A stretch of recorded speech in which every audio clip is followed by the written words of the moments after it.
Welcome back to the Inner Circle Show. In today's episode, we have more energy deals. We have my thoughts on the upcoming Q2 earnings, Optimus updates, and more. But before we get into all of that, don't forget to like this video, subscribe to the channel, and turn your notifications on so you do not miss an upload Monday through Friday.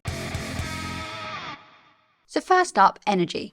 Recently, we have had deal after deal after deal, and some of these have been actually really big contracts. And it doesn't seem like Tesla Energy is slowing down anytime soon. Actually, in fact, it seems to be just building momentum as we go. And we are really starting to see Elon's predictions as far as his energy business is concerned actually coming to light, actually taking place. And the most recent deal that we've heard of is that France's first large-scale energy storage system will feature Tesla Megapacks. Let's take a look. Tesla's Megapacks are set to support France's largest battery energy storage system, on which the company has begun construction as announced this week. Harmony Energy has begun the construction on the project, which will have 100 megawatt capacity and 200 megawatt hours of energy storage Megapack battery project that is happening in France. And this was shared on Thursday. The battery project is made up of Tesla's 2-hour Megapacks and is expected to be able to provide enough electricity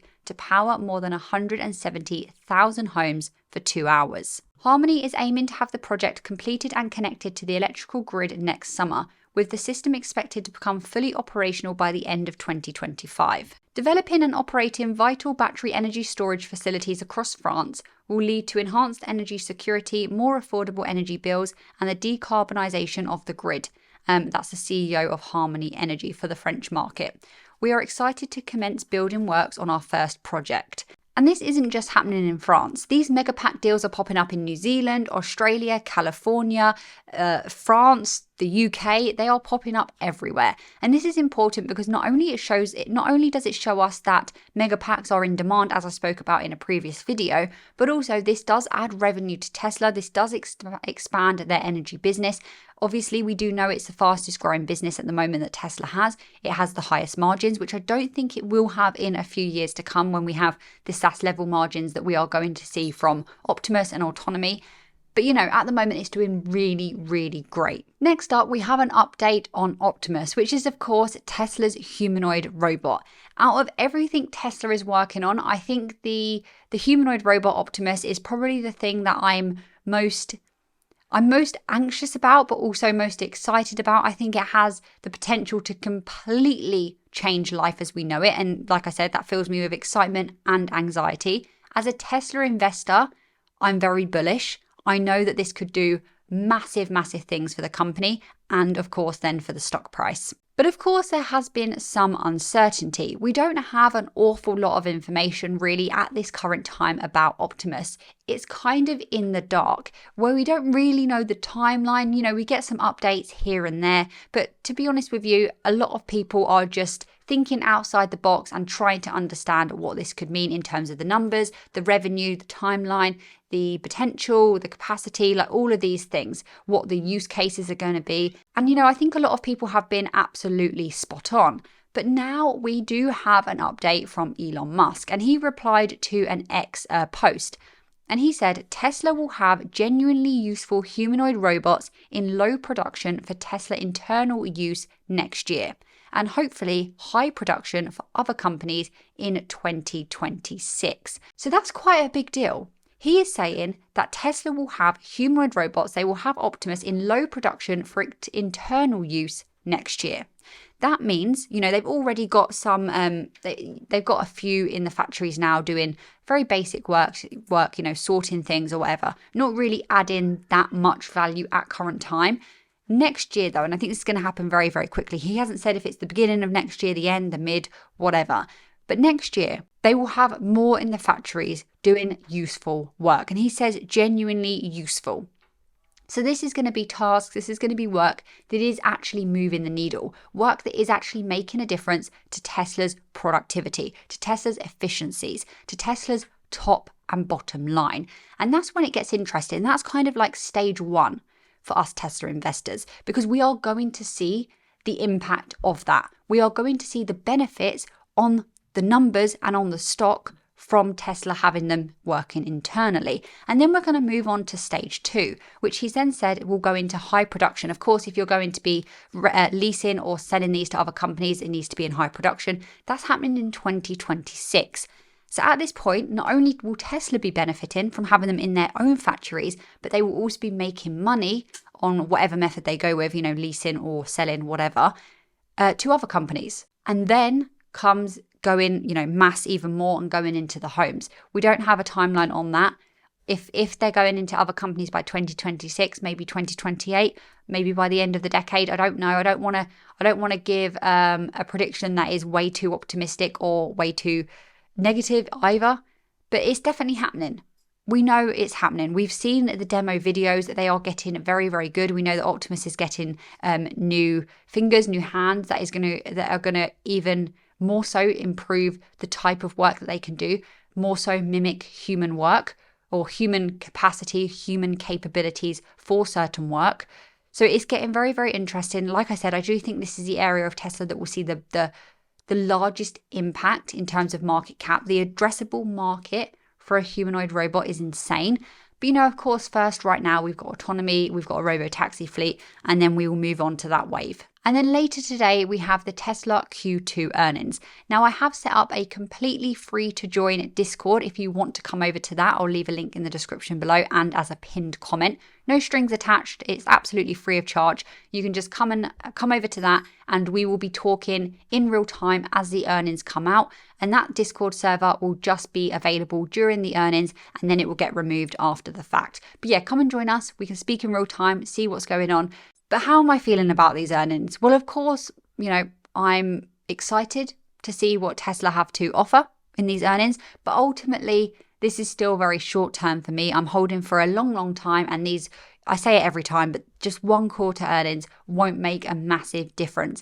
However, I am expecting the Q2 earnings to be much better than what we saw in Q1. And I think from the street, this is a highly anticipated earnings report that is coming out because that people want to see the turnaround, want to see a significant turnaround from what we saw in Q1. And I think a lot of people viewed Q1 as one of Tesla's lowest points, especially in recent years. The general consensus I think that is out there is that Q2 will mark the bottoming out of the stock and key financial metrics, and it will kind of like set up the stage for moving forward and seeing more positive results in the future. The EPS estimate is 62 cents, and I personally think there is a decent chance that Tesla will come out and will actually exceed that expectation. I think that energy generation and storage will be the star of the show. I think that it will be the best quarter to date, and I'm very, very excited to see what numbers they have to show us from that business area. And then with automotive revenue, I do think it's going to be better than what we saw in Q1, but still not absolutely incredible. I think services will also do pretty decently, and I think that a lot of eyes will be on Tesla's margins. The street really, really care about margins, and they are very, very much wanting to see improvements here. And I think if the margins come in lower than expectations, I think that could have a short-term negative impact on the stock. But even maybe more importantly than the numbers is, of course, the guidance, the forward guidance. That has been very important recently. And along with that, we're going to have Elon's performance. That always holds high importance. What does he have to say? What is his general vibe on the call? That will be crucial, and again, that will probably have some sort of effect on the stock. Now, as a long-term investor, my focus is more on the broader long-term trajectory of growth that Tesla are having, and I think everything that they are doing is setting them up perfectly to achieve on their next phase of growth. So I'm not too concerned, short-term.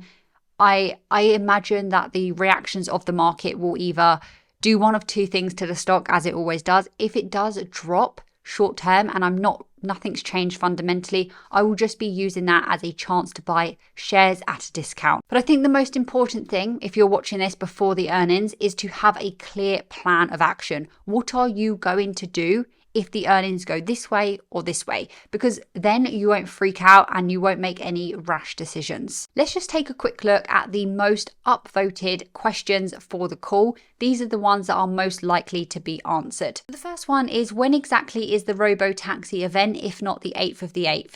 Everyone wants to know when this event is happening because it was delayed from being in August, and I think the Bloomberg article that announced this delay actually said it would be in October, which I imagine is probably quite accurate, but no one actually has heard this from the source of Tesla themselves. So hopefully they'll give us an idea as to when that's going to be, but maybe they won't. The next question is, when do you expect the first Robotaxi ride? Clearly, people want to know about the Robotaxi. This is the thing that is going to drive that stock price up next. The next big thing is the Robotaxi platform, and obviously other people really care about this. Then we have, what are Tesla's 2 biggest priorities for the next 5 years? It's very interesting. What are the future projects? Maybe Elon could give us some indication as to what other things they might be working on. But just at a high level, I very much imagine Robotaxi and Optimus are the next big things, and energy is important as well. What is the current status of the 4680 battery cell production, and how is the ramp up progressing? And then we've got, when do you expect Optimus to be available for purchase? Obviously, we've had some information about that now, but it would be nice. The difficulty is Elon will be skeptical of saying this exact date because so many times in the past, people have then called him out on not being of having to delay certain things or not being accurate with his timeline predictions. So I don't know if he'll answer that one. Then we've got, will Tesla Energy continue to see rapid growth in gigawatt hours deployed going forward? I think that's very, I think people are worried that actually the energy segment has seen such rapid growth. Will it be able to continue? When are we expecting it to plateau?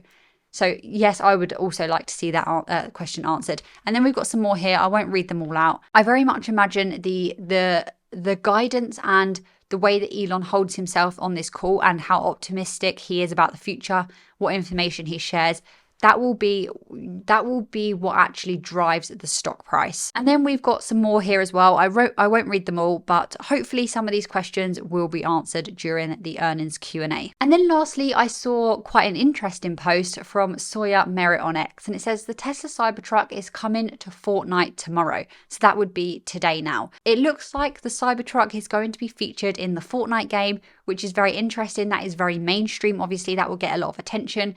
It's cool. It's good publicity. I don't play Fortnite, so I don't really know much about the game at all, but I know lots of people do. It's a very, very widely spoken about game, and the fact that the Cybertruck is featuring in that game is definitely very interesting. So let me know what you think about all of this in the comments below. Thank you so much for watching, and I'll see you in tomorrow's episode.